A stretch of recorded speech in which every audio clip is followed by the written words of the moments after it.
For quite a while now, I've been concerned at where our world is going at current trajectory. So during the September new moon, I asked Spirit to show me. And I was shown that what is happening in terms of the growing conflict in our world today is not going to be sorted out anytime soon. They told me that it'll take years, maybe even a generation or more, because it's effectively conflict with an invisible enemy. They said that there may be some advances that may seem like successes, but they will be small plasters on a massive suppurating wound, mostly because the core is rotten. Like the head of the Hydra, once a pistule is cut, several more will grow in its place. The darkness is fulfilled by its ability to strike terror through its lack of compassion, in ignorance of truth, the absence of love, and individuals' personal emotional baggage embedded in cultural memory banks. They told me that the darkness isn't just in war zones and seeking to spread beyond this. It is and has always been living amongst us all, wherever we are in the history of our world. Since then, well, even before then, I've been thinking a lot about what's been going on in the world right now. Haven't you? And I've been thinking about each of you too, who individually, collectively share with me your innermost thoughts and lives. You are, all of you, so very human and so keen to do what is right. That's right for you and your families, everyone around you really. And I thought that I could teach around this, or we could look at it together without fear. When you factor everything in and see deeply the many different layers of life, you will see that essentially we are all living the projections of our mind, and many of these are distorted.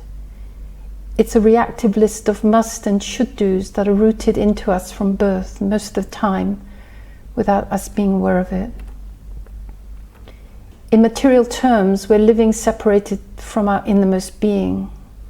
Lives that are very often fear-based illusion, erroneously called reality, and focus mostly on limitation and separation, us from ourselves and with each other.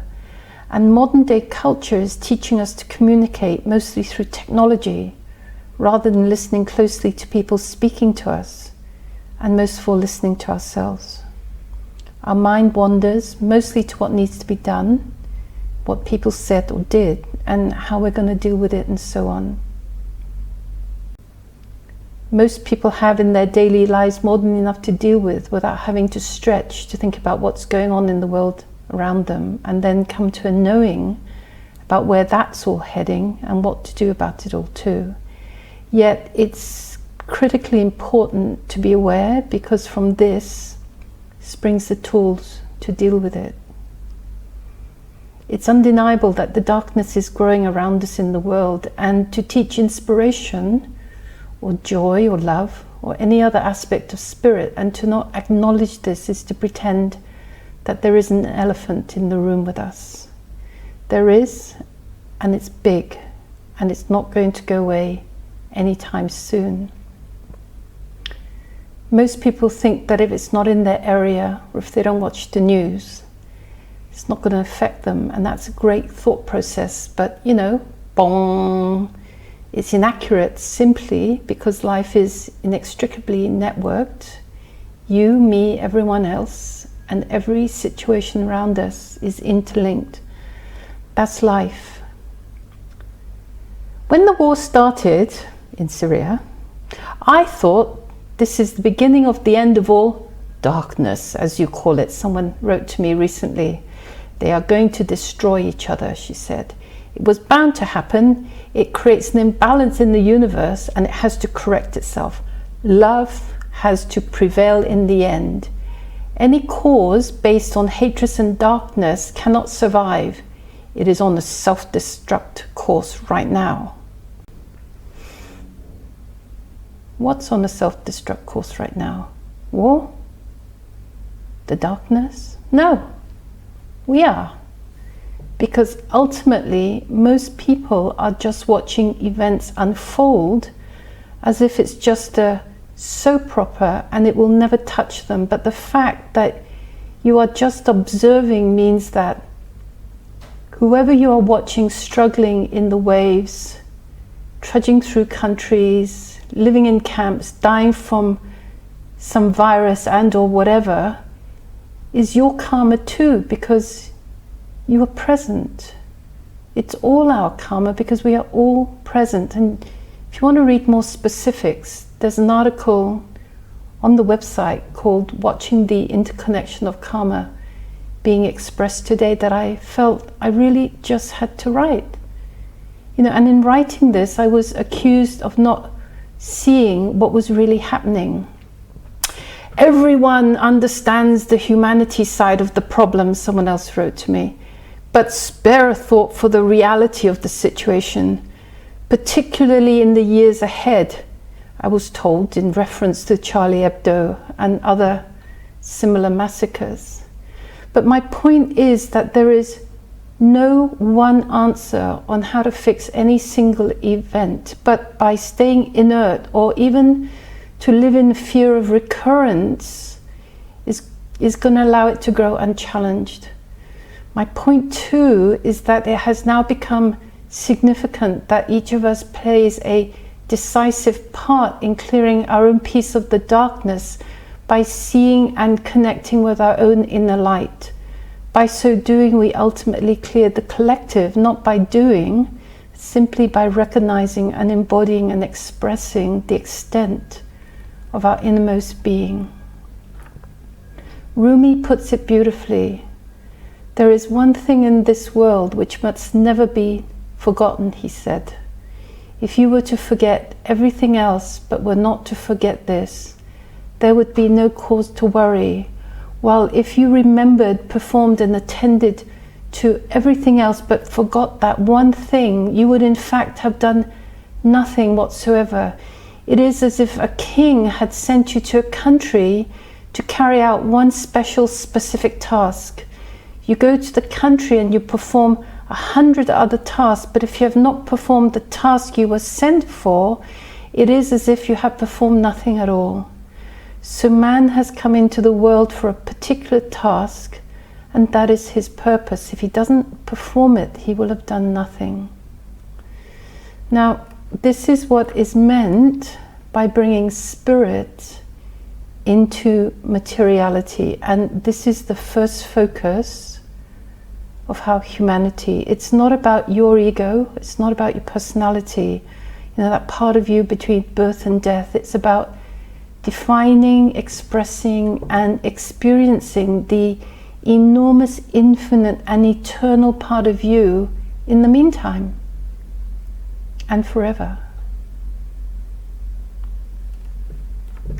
You start by knowing the heart of your innermost being, from which springs the core of you. Whilst each one's journey is different, deep within our collective soul, it is fundamentally the same. And that is our fundamental desire to live together in peace, grow in understanding, be heard, seen, and to be valued. And most of all, it is to be loved. And for each one to know that for this to happen, we have to first be this and then to reflect it outwards. To follow the path of this wisdom has now become very urgent. Its complexity in the light of what is happening in our world today made even more difficult because the majority of society is stuck in illusion. That wealth or its pursuit buys happiness. Power is about the ability to control and manipulate.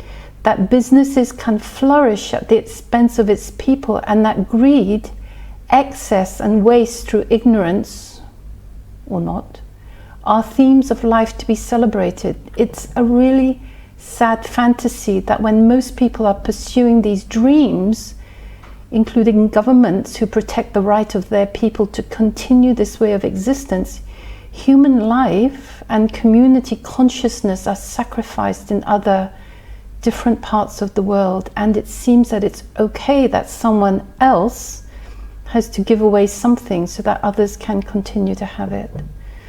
Well, it's not just governments, it's individuals too. The darkness that has now come to light in our world is both a sickness and an opportunity. So don't give in to it by being afraid of it, nor by judging it, because wherever you place your mind, you will grow it. Eyeball it instead by knowing that you can only be silenced if you believe that it and what it says is real. You attend to it instead by focusing on your wisdom journey. Stay connected to spirit. It's your spirit which keeps you authentic, and don't be afraid to speak your truth, whatever that may be and however uncomfortable it is for you to deliver to your audience to hear. See clearly the multiple addictions and accompanying desires of this modern age. What takes people out of themselves distracts from what is happening right under their noses. Wish for the best for everyone, and if Spirit gives you an idea to enact within this, don't be afraid to do so. It's your journey and it's your karmic contract with yourself. Above all, don't be afraid of yourself or the immensity of what you can achieve. You may be one that bends like the reed in the wind, yet if you are able to connect with others who are all on the same path, a community consciousness of wisdom, of growth, of love and sharing, you'll be indestructible. And so thus will the light, which is really the light of awareness in your own spiritual heart, thus will it eyeball the darkness, each one of you in your own way.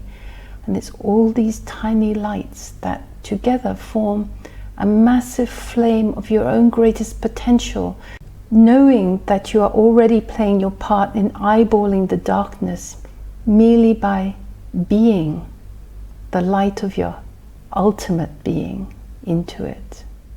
Thank you.